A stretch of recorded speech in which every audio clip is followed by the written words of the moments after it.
Hello everyone, I'm Judith Vité and I play Miette in the City of Lost Children 30 years ago.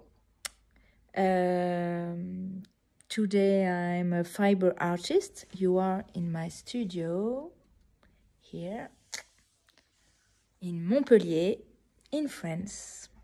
Welcome. J'ai préparé un texte que je vais vous lire. C'est en français. J'ai envoyé la traduction. J'espère que ça ira. Alors, pendant le tournage, j'avais 9 ans et ça a été une grande aventure. On m'a trouvée à la sortie de l'école. Voilà, parfois les directeurs de casting viennent repérer des enfants. Moi, je rêvais pas du tout d'être comédienne. Je voulais être archéologue. Mais je trouvais ça drôle d'aller faire un casting. Voilà, mais sans pression. Ils ont vu 1500 photos de filles. Après, ils ont fait des tests avec beaucoup d'entre elles. Et à la fin, il en restait 5. Et Jean-Pierre Jeunet a vu ces 5 filles-là. Et moi, il m'a gardé 7 heures. Il m'a gardé 7 heures pour refaire encore les scènes. Et peut-être pour tester mon endurance. Parce que les journées sur le tournage allaient être assez longues. Voilà, j'ai eu un peu peur aussi quand j'ai rencontré Jeunet et Caro. Faut dire que Marc Caro m'a raconté que j'allais devoir attraper une souris dans mes mains et que j'allais me noyer. Et voilà, et plein de choses un peu étranges quand on a 9 ans. Mais je sentais aussi qu'il faisait ça un petit peu pour me tester un petit peu. Même si finalement c'était vrai. Je crois qu'ils ont aimé aussi le fait que j'étais pas fascinée par le fait d'être actrice. Voilà, j'avais un côté bon élève, on me demandait de faire quelque chose, j'apprenais bien mon texte, voilà, mais j'étais plus fascinée par les décors. On a quand même tourné dans un décor de 4000 mètres carrés que par les comédiens. Voilà, moi je me rappelle qu'on rentrait dans une ville tout en fausses briques, avec des gouttières. Ça sentait la peinture, la patine.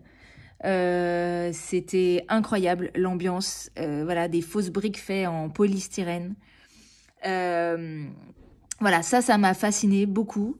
Et puis, tout était important. Le son, les costumes, les décors, les coiffures. J'ai compris avec Jeunet et Caro que le moindre détail était très important. Et aujourd'hui, je pense que je me nourris de cette façon de faire dans mon travail.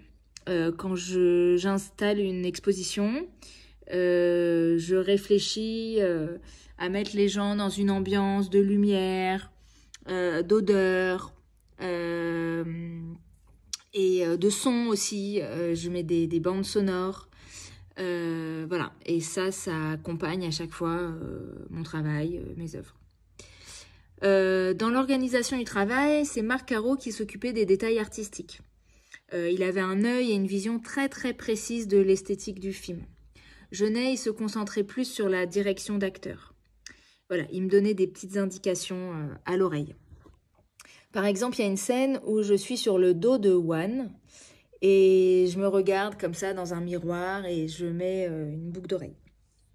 Il fallait que le personnage de Miette soit plus tendre à ce moment-là, plus que d'habitude. Voilà, même si c'est un personnage qui a une vie dure, il y a des moments où elle s'attendrit, mais il fallait que ça reste subtil. Donc Jeunet ne m'a pas parlé de tout ça, bien sûr, mais il m'a juste dit dans l'oreille avant de tourner, chante dans ta tête une chanson que tu aimes bien. J'imagine qu'on ne dirige pas une enfant de la même façon qu'une comédienne adulte professionnelle. Voilà, donc il faut trouver des petites subtilités pour donner un peu d'émotion à certains moments. Voilà. Et moi, je me rendais même pas compte en fait que je jouais. Voilà, il me donnait une indication, mais finalement, les enfants passent leur vie à jouer. On fait déjà ça. Voilà. Donc, on avait répété aussi toutes les scènes pendant 2 mois, tous les week-ends avant le tournage, avec d'autres comédiens, avec tous les enfants aussi. Toutes les scènes étaient réfléchies. Et en fait, Jeunet voulait voir si les phrases passaient bien, en fait, dans notre façon de parler, dans notre bouche. Il disait souvent mais tu dirais comment, toi qu'est-ce que tu utilises comme expression? Voilà, bon, en même temps, c'était très écrit. Et une fois que c'était choisi, c'était très précis.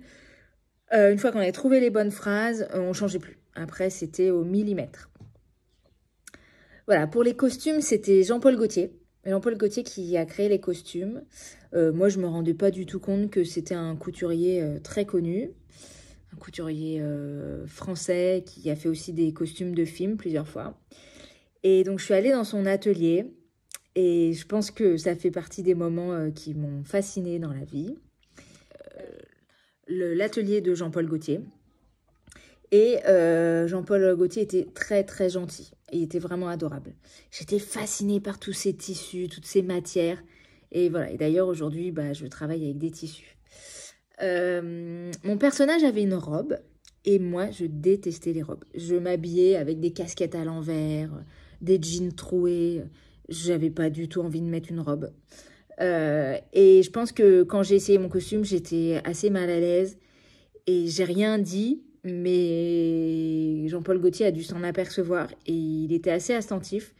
Et il a fait comme ça, comme si de rien n'était. Il a dit oh, tiens, on pourrait te mettre aussi un short sous la robe si tu veux. Comme ça, tu seras à l'aise. Et en fait, c'était une super idée. Parce que grâce à ça, voilà, j'ai pu me sentir à l'aise d'aller marcher, courir, escalader dans des moments, dans les scènes, sans me préoccuper du fait que j'avais une robe. Et que c'était pas du tout mon truc d'avoir une robe. Voilà, pour les cheveux, c'était aussi des cheveux. Vous voyez, j'ai pas les mêmes cheveux que Miette. Il fallait que j'ai les cheveux bouclés avec ce qu'on appelle des anglaises. Je sais pas comment vous dites en anglais, mais nous, on appelle ça des boucles anglaises. J'ai eu des rajouts, on m'a rajouté des faux cheveux, donc il fallait faire des tresses. Voilà, on allait chez des coiffeurs africains qui font des tresses et des rajouts. Et donc on cousait comme ça, ils me cousaient des rajouts de faux cheveux. Et on m'a teint les cheveux aussi, j'avais les cheveux noirs. Et tous les jours, on me faisait des boucles pour que j'ai des belles boucles, voilà. Sauf que ces rajouts, ça faisait très très mal parce que c'était très serré. Et moi, mes cheveux sont tout lisses, donc ils tenaient pas bien les boucles. Et un jour, il y a une scène où Wan m'attrape par les cheveux, comme ça je tombe dans une trappe, et il me rattrape par les cheveux. Et en fait, on venait juste de me faire les rajouts la veille, ils étaient super serrés. Et j'ai tellement pleuré. Je peux vous dire que les pleurs sont des vrais pleurs dans le film. Voilà, en parlant de pleurs, il y a une autre scène aussi, une scène importante. C'est quand Wan est piqué par une puce et il devient fou. Et il doit me donner une claque. Ron Perlman était quelqu'un de très très doux avec moi, très gentil. En plus, il a une fille aînée, sa fille aînée a le même âge que moi. Elle venait sur le tournage, on jouait avec tous les enfants. Voilà, c'était vraiment sympa. Mais Ron ne supportait pas l'idée de devoir me mettre une claque. Donc bien sûr, on a fait semblant. Sauf que moi, je pense que j'étais un peu... je gardais les pleurs, c'était le plus dur de pleurer. Et je voulais rester digne, je voulais pas pleurer. Sauf qu'il fallait que je pleure dans cette scène. Et donc Jeunet venait me voir en disant, tu sais, surtout n'hésite pas, hein, tu peux pleurer, tout ça. Donc il était assez embêté. Mais il me dit, ne te retiens pas, tout ça. Mais moi, je pense que je devais avoir un peu honte de pleurer devant toute l'équipe. Même si c'est le rôle, j'étais une petite fille et je voulais pas pleurer devant tout le monde. Et donc Ron, le pauvre, il a dû me mettre un peu une vraie claque parce que sinon je pleurais pas en fait. Je restais fière et voilà, je voulais pas pleurer. Bon, ça a été, hein, ça m'a pas fait mal, hein, c'était bien sûr quand même un peu pour de faux. Mais bon, on a eu une prise qui était bonne. Sauf que le problème, c'est que le micro s'est décroché. Et du coup, j'ai dû refaire les pleurs à la post-synchro. Mais ça, Jeunet me l'a dit qu'au moment de la post-synchro. Il ne me l'a pas dit sur le moment. Voilà. Bon, bref, je suis peut-être un petit peu trop bavarde. Je vais vous laisser voir le film. Voilà, je vous souhaite une belle projection, un bon festival. Et puis, à bientôt. Au revoir.